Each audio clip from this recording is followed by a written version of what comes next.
Et bonjour à toutes et à tous, bienvenue sur cette nouvelle vidéo de la chaîne YouTube du Cercle. Je suis avec Sébastien, MDB Talk, on parle entre marchands. Aujourd'hui, je voudrais qu'on parle, Seb, de la défisque et des opérations de défisque que les marchands de biens peuvent monter. Je pense que c'est un sujet... je vais vous expliquer pourquoi on parle de ce sujet-là et pourquoi... c'est Sébastien qui nous a amené ça. Mais c'est quelque chose, à mon avis, sur laquelle vous devriez peut-être, si vous êtes marchand de biens, vous pencher, sur laquelle vous devriez vous pencher, vous intéresser, parce qu'à mon avis, c'est un marché d'avenir. Tu peux nous dire un petit peu ce qu'il en est et pourquoi, selon toi, et pourquoi tu as amené en fait, la défisque et les programmes de défisque pour les marchands et dans le cercle. Ouais, déjà, bonjour à tous. Écoute, ça fait longtemps que ce marché existe, hein, on ne va pas se leurrer. Ça fait 4 ans que j'essaye de taper aux portes, etc. et d'essayer de comprendre pourquoi on ne fait pas beaucoup de Normandie. Et en fait, je me rends compte que les plateformes de commercialisation vendent du Pinel en 3 clics sur Internet avec un truc qui est très bien monté par les promoteurs. Les mecs, ils prennent pas de risques et ils prennent à chaque fois des coms de 10, 20, 30 000 euros assez facilement. Donc, je vois pas pourquoi ils s'emmerderaient à aller sur de l'ancien toujours un peu plus risqué. Et puis surtout que c'est assez complexe et que les marchands savent pas faire. En fait, il y a une dizaine d'acteurs qui le font très bien et du coup ils le font dans certaines villes. Et surtout, à l'époque, il y a 300 villes qui existent. Okay, 300 ou 400, je sais plus exactement, qui permettent de faire du de Normandie. Alors moi, j'accompagne le cercle à ce moment-là. Je dis, ça va pas parler à tous les membres. Bon, c'est pas le moment, mais moi je m'y intéresse pour moi et je regarde, je me forme, j'implémente les choses. Et le marché change, devient ce qu'il est. L'immobilier neuf se casse la gueule. Il y a presque plus d'outils de défisque parce qu'il n'y a plus de Pinel dans le neuf, enfin dans l'immobilier en fait en tout cas, sauf que les Français ils adorent ça. Et là je me dis merde, le marché est en train de changer. Alors je regarde comment on peut le faire. C'est pas dur, hein. T'as le MH, t'as le de Normandie, t'as la SL, qui va permettre de faire du déficit foncier. MH, Malraux de Normandie, Malraux, et déficit foncier, Malraux, j'ai oublié. Et et là écoute, je m'entoure d'experts pour bien tout comprendre. Encore une fois, on a déjà fait une vidéo là-dessus. Je ne suis pas du genre à dire je sais tout sur tout. Par contre, je sais trouver les ressources et je comprends. Et là, je me rends compte que les méthodes pour y aller sont complètement différentes. Je me dis, waouh, c'est quand même, c'est pas. Alors, attention, c'est pas dur. C'est pas. Je sais pas comment l'expliquer. Ça demande de la rigueur et il y a une méthodologie. C'est pas difficile, mais c'est complexe parce qu'il y a beaucoup plus d'interlocuteurs. C'est ça. C'est une méthodologie qu'il faut absolument prendre. Faire les choses étape par étape, pas se gourer parce que sinon tu vas au carton. Et donc, et là, dans ma tête, je suis toujours sur mon marché de 380 et tout. Bon, je dis écoute, on va y aller étape par étape. De toute façon, aujourd'hui, les taux d'intérêt augmentent. On va commencer par la vire. Donc, il y a un peu plus d'1 an. Je forme tout le monde à la vire, on bosse le sujet. Donc vire, vente d'immeubles à rénover, qui permet de limiter, désolé, je fais la simplification peut-être là-dessus, vente d'immeubles à rénover, qui permet en fait de limiter le portage pour les marchands de biens, parce que sinon l'opération classique du marchand de biens, pour la faire courte, on achète, on fait des rénovations, on vend une fois que c'est terminé, donc on porte pendant une durée qui va être 6, 12, 18 mois, la vire. On n'achètera que quand on a vendu, un peu comme les promoteurs le font dans le neuf. On a une condition de GFA, de toute façon. Condition de GFA, donc globalement, entre guillemets, les mêmes conditions que les promoteurs, sauf qu'on reste dans l'ancien, avec la TVA de l'ancien, etc. Et donc, du coup, en fait, on va acheter, on va revendre très vite la partie foncière. On va encaisser d'ailleurs la marge très vite. Et ensuite, on fait des appels sur les travaux. Donc, en fait, on n'a plus de portage financier sur la partie travaux. Ouais, on fait l'appel de marge au moment où on vend le foncier. Exactement. Donc, en fait, on encaisse, on dérisque la commercialisation. On dérisque on prend la marge plus vite. Et on baisse les taux d'intérêt parce qu'en fait, fondamentalement, on encaisse notre marge et le portage devient de plus en plus bas. Donc, dans un marché où les taux d'intérêt montent et les gens ne peuvent plus acheter, il y a un gros intérêt. Sauf que on se confronte à des vendeurs qui ne sont pas encore prêts. Donc, on se dit, bon, c'est comme ça, donc on teste. Et moi, j'appuie fort sur la vire. Parce que je suis persuadé que ça va être un vrai sujet. Et là, en fait, on se rend compte que, par contre, les méthodes de commercialisation en vire ne sont pas les mêmes que de la vente. On fait de la vente sur plan en fait. Même ça. si on vend un plateau, on le vend sur plan. Et donc on se dit, voilà. Donc ça, c'était octobre l'année dernière. Encore une fois, là, on tourne en décembre 2024. Donc en octobre 2023, on bosse ça. Je me dis, bon, allez, il faut travailler l'identification des personas, les différents types de communication pour pouvoir commercialiser en 3 mois. Pour bien vendre une vire, en fait. Voilà, pour bien vendre une vire en 3 mois, comment on fonctionne, combien ça coûte. Parce que du coup, ce qui est bien, c'est que tu investis dans ton projet, je sais pas, tu es obligé de mettre 50 000 balles sur la table. Et si tu te rends compte que tu t'es trompé, tu les as perdus, mais tu perds pas plus parce que tu n'as pas acheté l'opération. Exactement. Et à l'inverse, je sais que ça a été dur pour les membres de l'intégrer. Dis mais d'habitude, tu as acheté ton OP et ton OP, c'était trop tard quand tu t'étais trompé. Donc là, aujourd'hui, s'il y a vraiment eu une erreur, tu t'en aperçois avant. Donc normalement, si tu es sûr de toi comme sur l'autre OP, il n'y a aucun problème. Dans les programmes classiques de marchands, en fait, l'aléa, il est sur la commercialisation parce que vous n'avez pas vendu, donc vous ne savez pas si vous allez vendre. Et vous avez un produit qui coûte peut-être encore plus cher, vous avez investi encore plus d'argent et il y a des frais financiers qui tournent. Et des fonds propres immobilisés. Et les fonds propres immobilisés. Dans une opération de vire, on investit entre guillemets en recherche et développement, comme le fait un promoteur. On va poser des permis s'il y a besoin, ou des autorisations d'urbanisme. On va faire des consultations pour un économiste pour chiffrer les travaux, faire des packages descriptifs, etc., des plans, etc. Donc on a des montants à investir.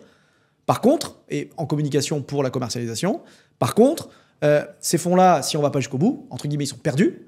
Par contre, si on va jusqu'au bout, ils nous ont permis de faire l'opération et de la dérisquer au début. En fait, c'est ce montant-là qui est à risque. Donc, on ne risque pas la même chose. Du coup, suite à ça, les premières vires sortent, vraiment. Ouais. Dans le cercle, en tout cas, on y arrive parce que les vendeurs se décoincent. Ouais. En face de nous, on a encore des vieux marchands qui mettent que des clauses de précom, etc.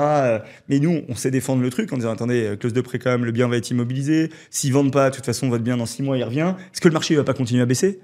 Enfin, tu vois, on part vraiment sur une logique. Avec nous, on dit non, regardez, on investit de l'argent, on va peut-être même pas vous acheter le bien.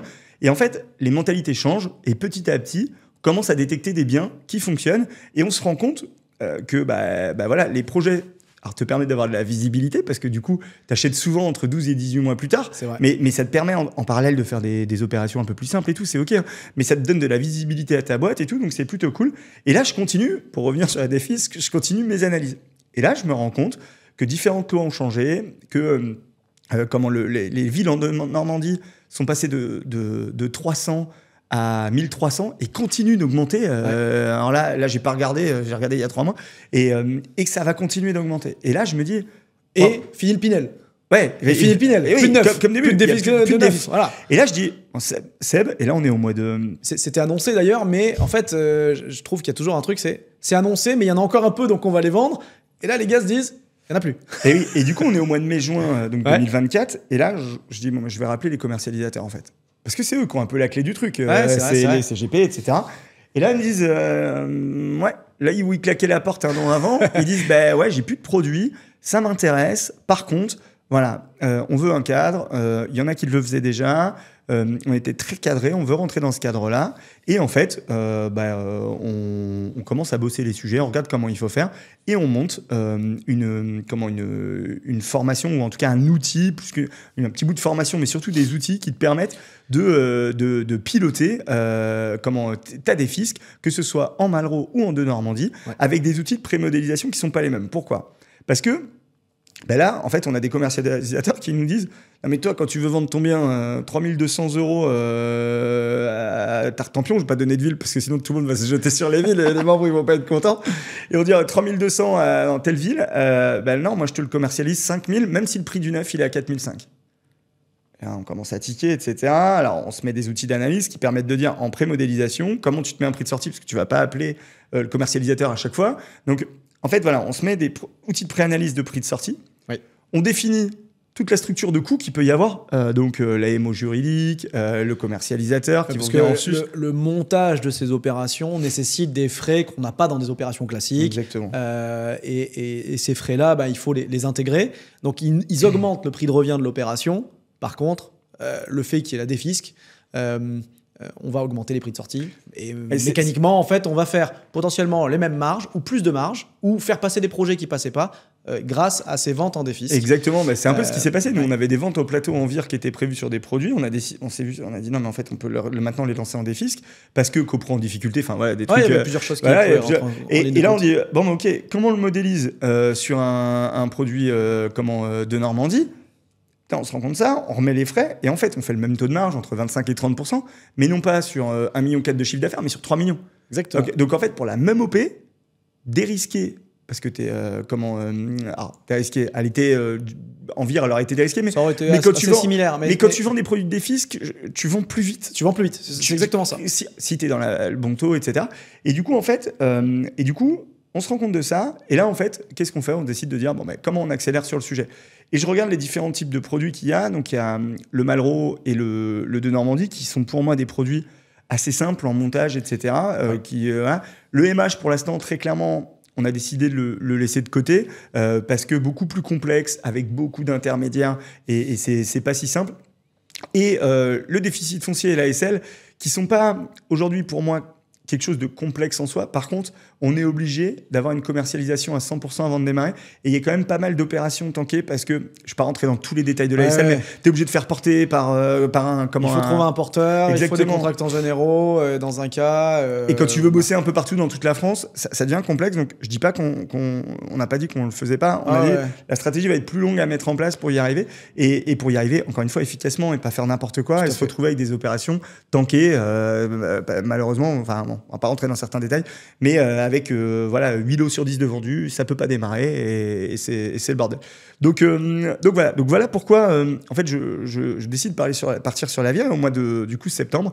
Là, on sort tous ces premiers outils qui nous permettent en fait de très vite analyser une opération en de Normandie ou en Malraux et de se dire quelle est la nouvelle modélisation, quels sont les coûts induits.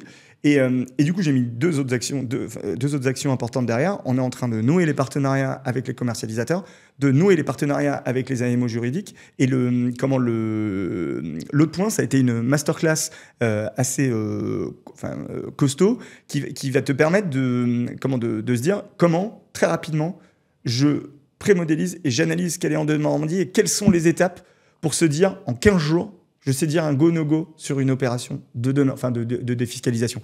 Parce que il faut aller vite, parce que derrière, vous avez votre offre à faire passer, il faut montrer que vous êtes pro, mais pour autant, l'opération derrière, elle va mettre 12 à 18 mois à se faire. Mais il faut aussi comprendre, c'est comment vous allez aller négocier avec les vendeurs. Aujourd'hui, souvent, vous allez arriver sur des fonciers qui sont insortables.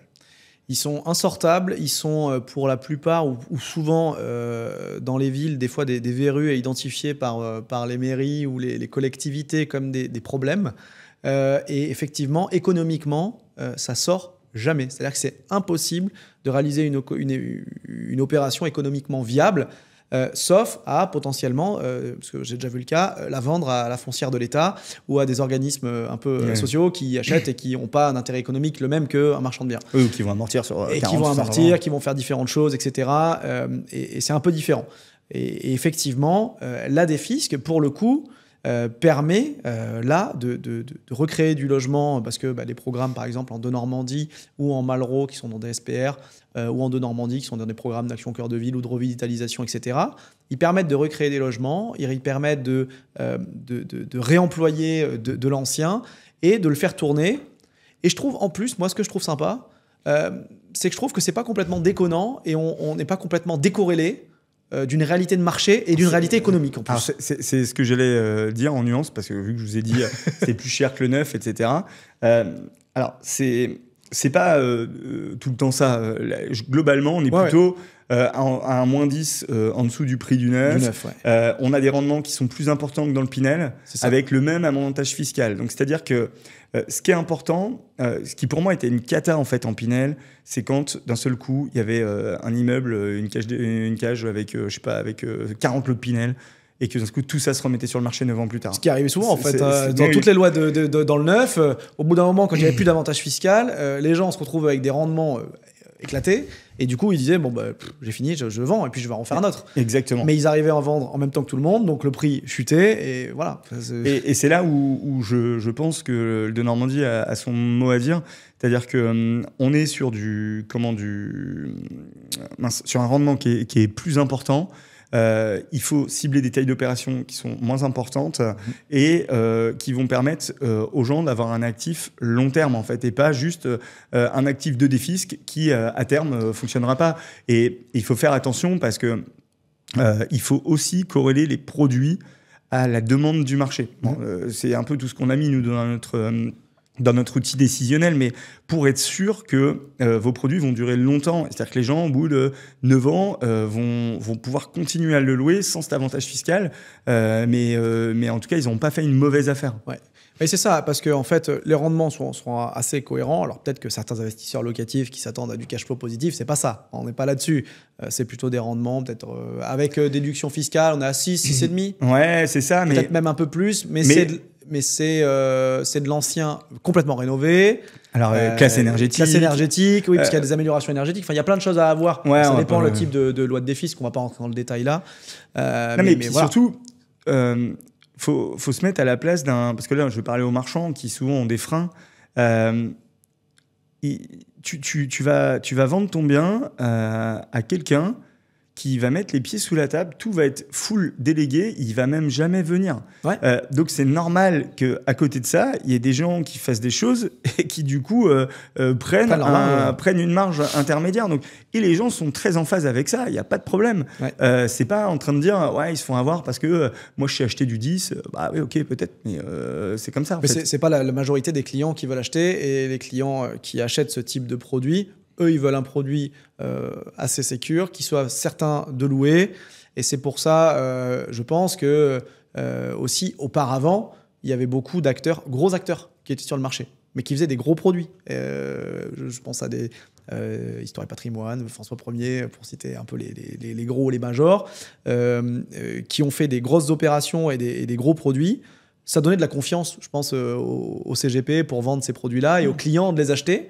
Mais maintenant, avec l'absence de promotion dans le neuf qui a de la défisque et le fait d'avoir de l'ancien, je regardais le marché, on en a discuté, c'était 40 000 Pinel par an qui sortaient. Il n'y en a plus.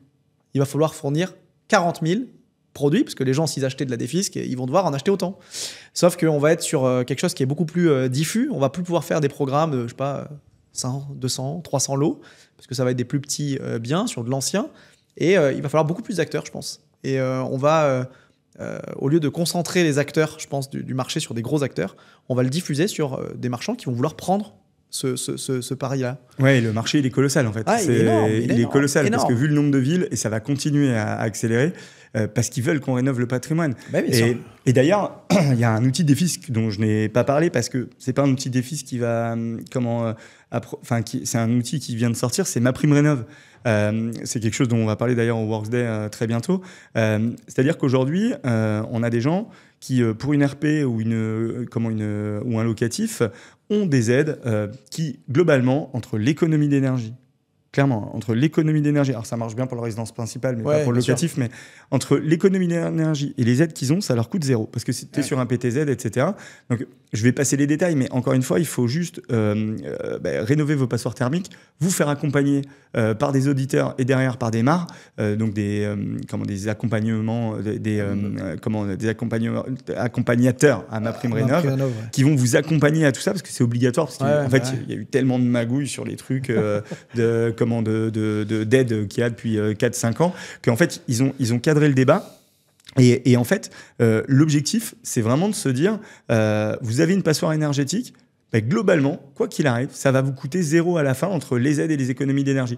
Et en plus, l'accompagnateur s'engage sur l'économie d'énergie. Ah oui, donc, qu'est-ce que ça veut dire pour un marchand de biens ? Ça veut dire qu'un marchand de biens, il a un bien. Il cible, je sais pas, une maison, 85 mètres carrés, pourrie, tout à faire. Il fait son bilan, il dit j'ai 100 000 euros d'achat, j'ai 100 000 euros de travaux.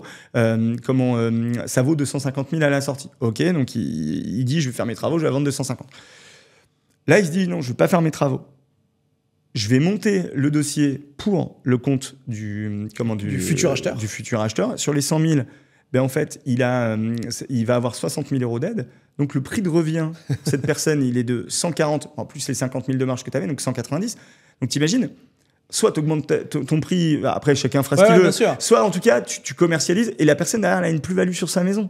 Et aujourd'hui, je pense que notre rôle, il est de rénover le patrimoine et de petit à petit se retrouver avec des classes énergétiques meilleures. Ah, et clairement, il faut qu'on arrive à passer des caps et notre force ne va plus être dans le fait de trouver le bien, la bonne idée, mais ça va être aussi de dire comment j'accompagne ces gens-là, les acheteurs, nos prospects, comment je les accompagne à rénover avec les aides qui sont en place, Ouais. et que ce soit de la défisque, que ce soit de ma prime rénov, qui pour moi n'est pas réellement de la défisque, et qui vont vraiment permettre aux gens nous permettre à nous, en tout cas, d'être un acteur fort dans la rénovation énergétique des bâtiments. Et surtout, encore une fois, je pense que si on s'intéresse à ça, à ces typologies de produits, que ce soit la défisque, que ce soit peut-être des avantages pour la rénovation énergétique, on se différencie de la masse des marchands de biens qui ne le font pas. Et on arrive à sortir des produits que les autres n'arrivent pas à sortir, donc on fait des marges là où les autres n'en font pas.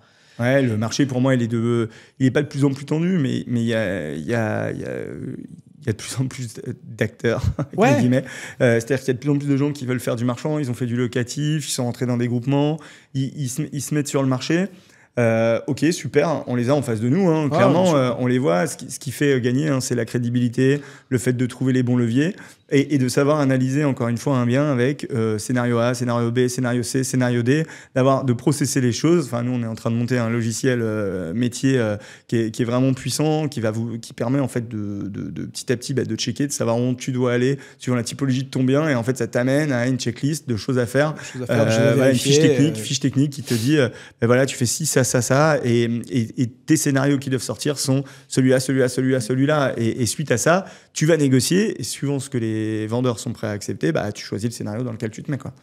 Et très concrètement, pour parler à des marchands, ceux qui veulent, entre guillemets, des chiffres, je n'ai pas des chiffres à vous donner là, mais on vous a cité l'exemple d'une vire qu'on faisait en plateau, qui était déjà un meilleur scénario pour les marchands, pour la copropriété, qu'un scénario classique d'achat, rénovation et revente in fine. Meilleur scénario pour les marchands parce que moins de portage, moins de risques parce qu'il y a la commercialisation. Meilleur scénario pour la copro parce que vu qu'on a moins de portage, moins de frais, etc., on va pouvoir leur acheter plus cher. Sinon, en fait, le vendeur était perdant et le marchand n'était pas forcément gagnant. Donc, en fait, on arrive à trouver des solutions qui sont un peu win-win pour tout le monde. Si on prend le cas de la défisque, c'est des produits qui seraient restés sur les bras de vendeurs. Ils n'arrivent pas à s'en séparer. Ils n'arrivent pas à les entretenir. Ils n'arrivent pas à les rénover. C'est des verrues pour les villes ou pour des collectivités. Et du coup, on arrive à les sortir, on arrive à les rénover, on arrive à trouver une rentabilité économique. Et par rapport à un marchand qui aurait coupé, encore une fois, le prix en deux, parce que s'il fait le montage classique et qu'il n'arrive pas à faire des montages un peu plus subtils ou un peu plus fins, là, on va arriver je pense, à aligner beaucoup plus l'intérêt aussi des fois des vendeurs, des futurs acquéreurs et de nous en tant que marchands, intermédiaires ou opérateurs de l'opération. Exactement, mais encore une fois, c'est comment je trouve des solutions dans un marché qui évolue. Et je reste pas sur mes acquis, je reste pas sur ce que j'ai vu et ce que j'ai vu faire. Je suis pas monoproduit, j'ai les capacités d'aller sur tout type d'investissement, et j'ai les outils qui me permettent de les modéliser parce que en fait, on peut faire ce qu'on veut. Un petit tableau, un petit crayon sur le coin de table, ça marche bien pour faire un flip et un truc rapide. Plus vous allez sur des trucs complexes, plus il faut des outils qui vous permettent de valider les choses au fur et à mesure. Des outils, des intervenants, vous en avez parlé, il y a de la MO juridique, il y a de la maîtrise via de l'économie de la construction, il y a des sécurisations sur des problématiques de TVA, il y a des commercialisateurs, enfin c'est plein d'interlocuteurs, je dirais, supplémentaires, des bureaux d'études thermiques qu'il faut pour les problématiques énergétiques, etc. Enfin, il y a plein de choses à regarder, à avoir. Pour le coup, je pense que c'est impossible de s'en débrouiller entre guillemets tout seul et de ne pas être accompagné par des gens qui l'ont fait. Alors comme d'hab, il y a toujours des gens qui l'ont déjà fait au début. Il fallait bien qu'il y ait des gens qui se lancent au début. Non, puis la preuve, nous, petit à petit, on a trouvé les bons réseaux, on y est allé. Ouais. Mais on s'appuie par des personnes et on va gagner du temps. Voilà, c'est ça, ça prend du temps. Nous, aujourd'hui, encore une fois, là, pour faire la promotion du cercle, mais le but, c'est encore une fois de nous se poser des problèmes, de monter les bons outils, de trouver les bons partenaires, et puis ensuite de dire voilà, le process c'est celui-là et tout le monde peut y aller. Alors tout le monde, oui et non, parce que pour le coup les partenaires font très attention aussi à l'opérateur, au montage, parce que comme je disais, ils avaient à l'époque que des promoteurs en phase 2. C'est ça. Et aujourd'hui, ils ont des marchands, jeunes ou moins jeunes, et avec la réputation qu'il y a derrière. Donc, il est important d'avoir une vraie identité, de ne pas avoir la boîte avec ton nom de famille dessus, parce que les gens ne vont pas comprendre, ils vont aller taper ton nom, ils ne vont pas l'acheter à cause de ça. Voilà. Il faut vraiment travailler la com, le marketing au fur et à mesure. C'est ce que je te disais un peu tout à l'heure, c'était des grands opérateurs, des grands groupes adossés à des sociétés très connues, etc., qui crédibilisaient l'approche. Et le but pour les marchands qui veulent se lancer là-dedans, c'est de se crédibiliser aussi, de montrer leur savoir-faire, leur professionnalisme, leur réussite et leur réalisation. Mais c'est une sacrée belle, je pense, opportunité pour concilier un petit peu tous les acteurs, qui soient les vendeurs, les futurs acheteurs, nous, tous les partenaires avec qui on va bosser. Très clair. Ben voilà, une nouvelle vidéo sur la défisque et l'intérêt que peuvent avoir les marchands de biens pour ces montages. Certain que c'est pas les opérations classiques que vous entendez parler partout et par tous les marchands sur les réseaux. C'est des opérations qui nécessitent de la formation, d'une certaine rigueur, pour pas dire une grosse rigueur, des réseaux particuliers de commercialisation et qui nécessitent, vous le comprenez, un certain savoir-faire. Et donc, du coup, nous, on accompagne les marchands du cercle à le faire. On va le faire sur nos propres opérations. On a plusieurs opérations dans les tuyaux par rapport à ça. Et puis, je pense que c'était une très bonne idée par rapport au marché qui arrive et qui est changeant. C'est encore une adaptation. On avait déjà parlé dans des précédentes vidéos, toujours s'adapter en tant que marchand, toujours continuer à se former. Je pense que c'est un très bon exemple de cela. Exactement. Et ben voilà, à très bientôt sur la chaîne YouTube du Cercle. On a fini avec cette vidéo. N'hésitez pas à la liker, la commenter, partager. Si vous avez des questions là-dessus, on essaiera d'y répondre. On pourra peut-être tourner des vidéos un peu plus précises, peut-être avec certains de nos experts sur les thématiques, sur ces programmes de défisque, les contenus, le pourquoi, du comment, de comment on le fait, comment on fait des montages, des simulations de cas concrets. J'irai peut-être visiter des opérations qu'on a réalisées de cette façon-là. En tout cas, c'est dans le pipe pour l'instant. Et n'oubliez pas de vous abonner à la chaîne YouTube du Cercle. Il y a trop de gens qui nous regardent et qui ne s'abonnent pas. Et puis après, Sabi n'est pas content. À très bientôt. Merci, Salut à tout bientôt. le monde. Bye.